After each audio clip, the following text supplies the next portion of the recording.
Dessa vez, novamente, a gente une aqui as cadeiras do segundo ano e do terceiro ano, porque nós nos encontramos nessa aula.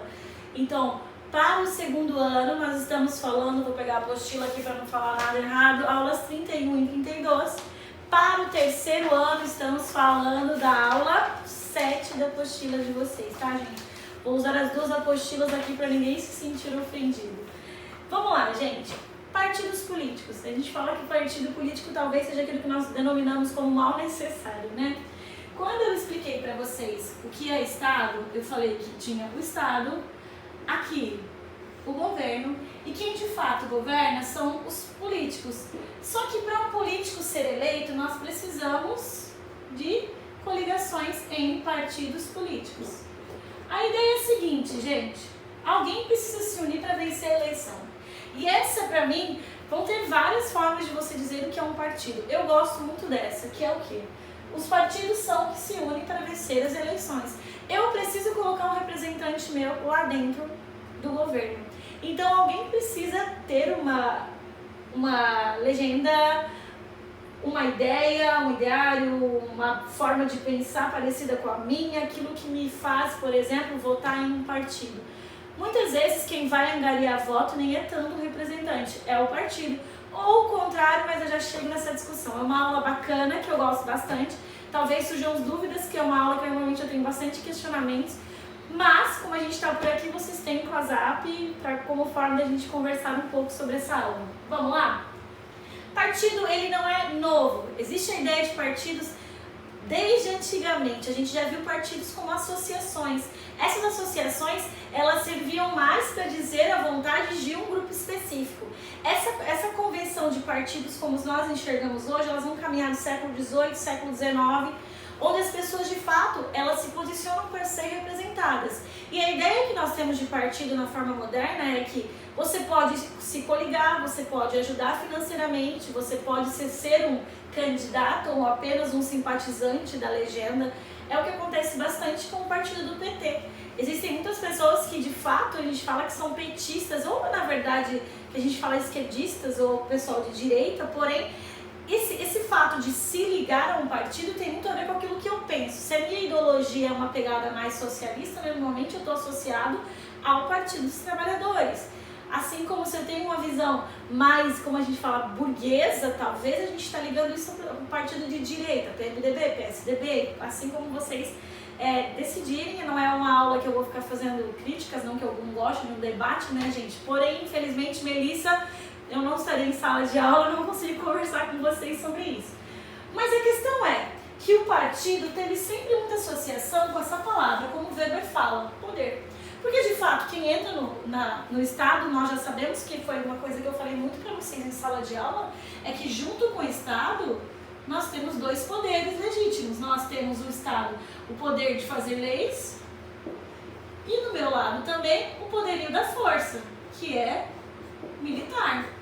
Tem esses dois poderes. Isso já tem um ponto que eu vou entrar agora na apostila, principalmente do segundo ano, que já estou na página 42, e para o terceiro vai ser só agregar, porque não tem na apostila de vocês, que é essa figura da hegemonia. Hegemonia vem com a ideia de supremacia, é a arte de guiar a autoridade, poder absoluto. Tanto que eu falo que um país hegemônico é um país que tem poder sobre todas as coisas. Não existe uma palavra, ou na verdade um termo correto para eu falar sobre hegemonia. O que a gente vai falar nessa aula, por causa da sociologia, é que a hegemonia, ela que controla ou ela que deixa claro essas relações assimétricas e desiguais na sociedade.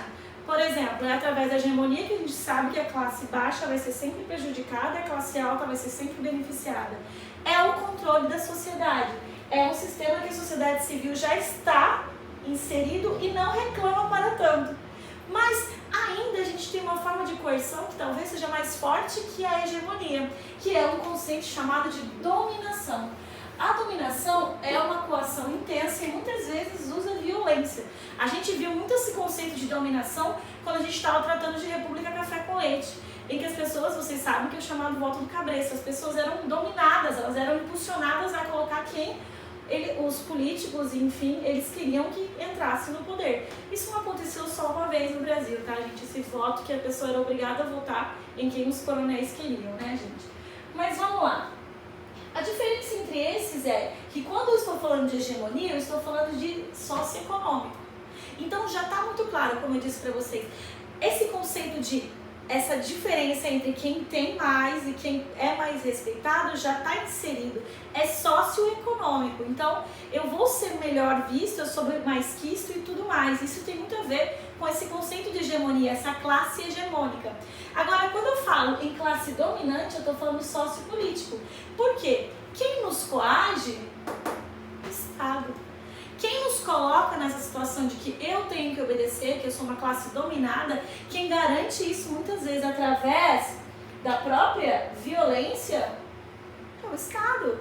Ele me coloca nessa situação e é importante que vocês saibam disso. Superando essa parte, nós entramos na parte que eu gosto bastante, que é os sistemas eleitorais. O que são sistemas eleitorais, pessoal? São os que legitimam a escolha do povo. Ou seja, pela lei, é quem garante quem vai ser colocado, é pela escolha do povo. E nós temos alguns sistemas eleitorais que eu vou explicar, que eu espero que vocês entendam. Se você não entender, você vai me chamar no WhatsApp, a gente vai bater um papo, talvez. Se você continuar entendendo, a gente pode até fazer um fórum de discussão sobre isso. Então, prepare-se para os nossos fóruns, tá, gente? Então, como que funciona? Dependendo do país e da lei, nós temos os votos que são obrigatórios ou facultativos. Grave. De sistemas eleitorais, nós temos dois. Nós temos os chamados sistemas majoritários, ok? Não se apega aqui ainda. E o sistema proporcional. Vou explicar o majoritário. O majoritário, ele pode se dividir em maioria simples e o chamado 2 turnos. Isso aqui é uma exceção da Austrália que eu vou explicar, tá, gente?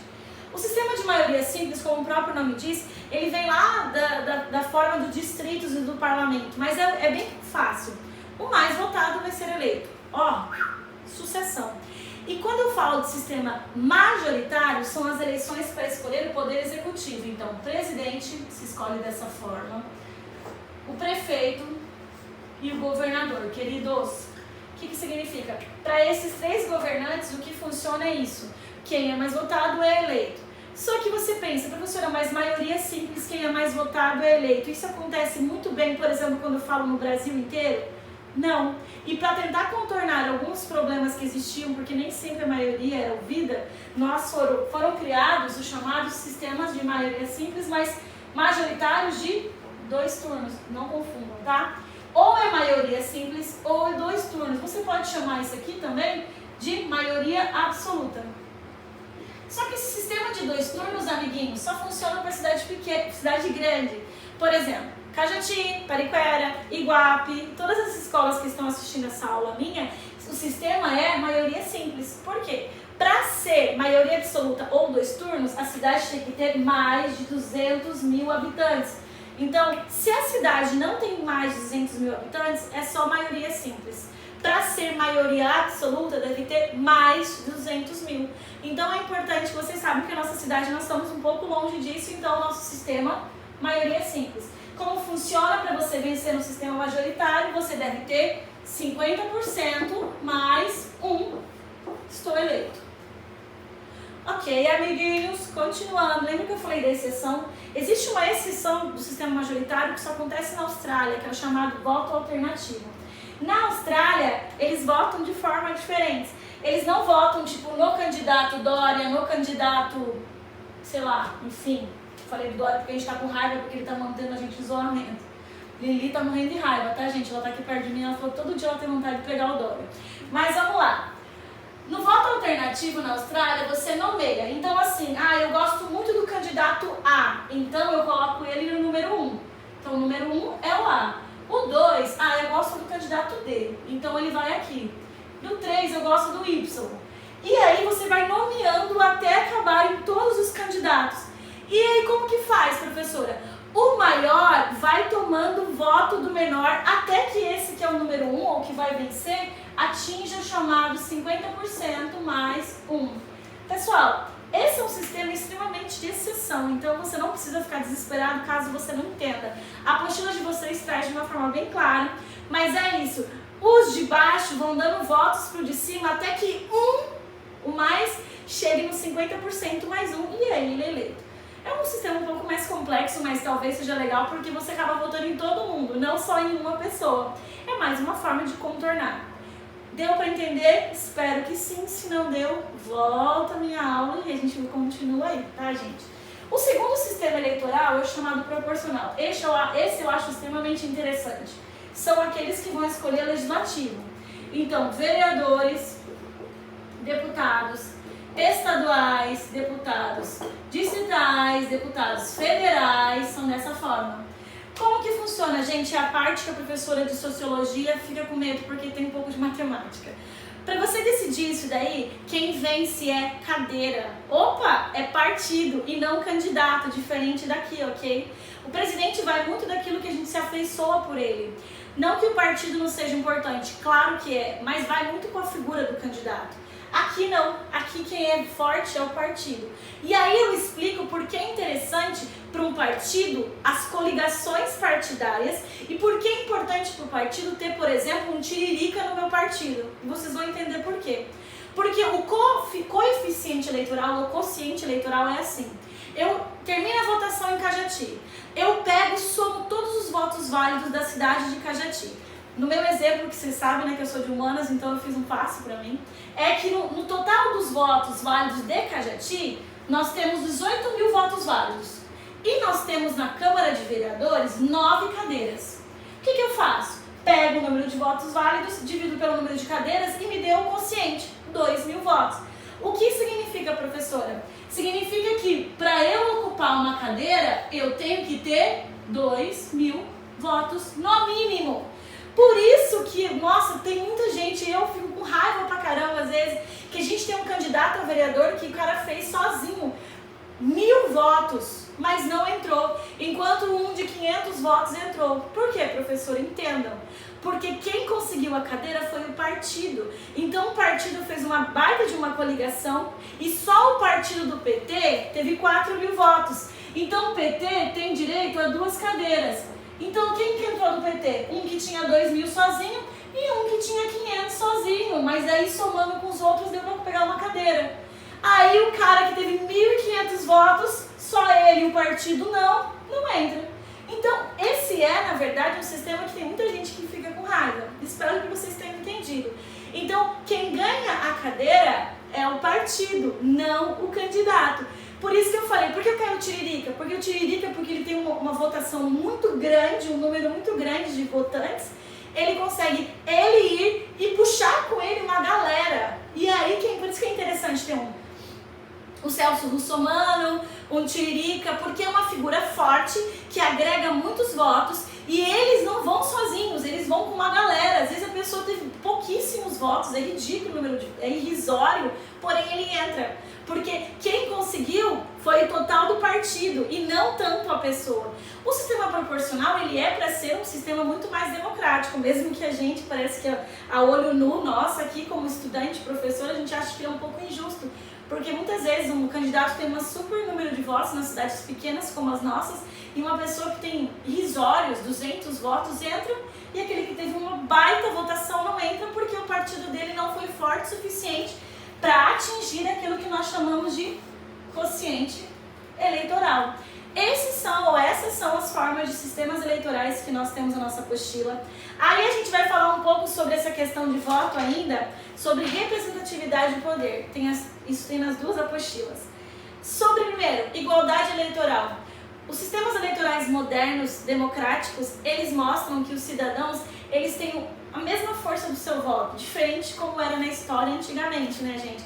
Então você não é melhor ou seu voto não é computado de maior forma porque você tem mais dinheiro. No Brasil todos são iguais.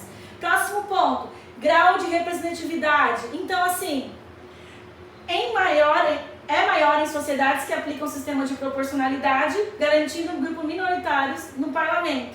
Então assim, como eu falei para vocês, a visão é que o sistema proporcional seja mais justo que o sistema de maioria simples, tá, gente? A capacidade de eleger governos majoritários tem sido um problema, porém, ele proporciona a questão de estabilidade política. Próximo ponto, relação entre representados e representantes.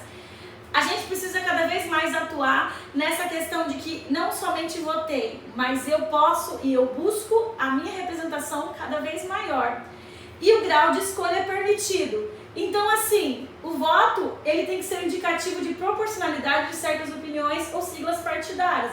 Ou seja, não existem sistemas eleitorais perfeitos. O que existe, então, são representantes que estão atuando em nosso favor. A apostila do segundo ano vai falar um pouco sobre história, eu acho bacana vocês lerem. Mas a questão é que nós todos sabemos, o Brasil por muito tempo ele teve um voto censitário, ele passou por um voto aberto, porém esse aberto era com uma pessoa atrás te ameaçando, até que consigamos lá em Getúlio Vargas somente uma justiça eleitoral e a mulher tendo direito a votar. Porém, depois Getúlio Vargas ele tira o direito e coloca de novo, daí a gente tem o período da ditadura militar. E querendo ou não, nós vamos evoluindo até que hoje o Brasil seja um dos países mais à frente na questão eleitoral, uma vez que nós trabalhamos com urnas eletrônicas. Elas são falhas? Claro que são, assim como toda tecnologia. Falo por nós, professores, a gente grava um vídeo, não fica bom, daí o carro do ovo passa, o cachorro do vizinho late. Então, assim, dependendo da tecnologia da internet, muitas vezes é muito complicado. A mesma coisa que nós sabemos que muitas pessoas acabam falando da questão das fraudes, aí a gente vê muito isso no período eleitoral. Mas a questão é que nós precisamos ser governados, nós necessitamos de política, nós necessitamos de sistemas eleitorais e de partidos. E esse é o assunto da aula, muito interessante por sinal, acho muito bacana, espero que vocês tenham entendido. Voltamos da forma de lousa, porque alguns alunos falaram, ai professora, eu prefiro lousa. Vamos tentando mesclar isso para que fique o melhor para vocês. A saudade continua. E nós estamos concluindo aqui a nossa aula. Obrigada a você que assistiu. Valeu, até mais, pessoal!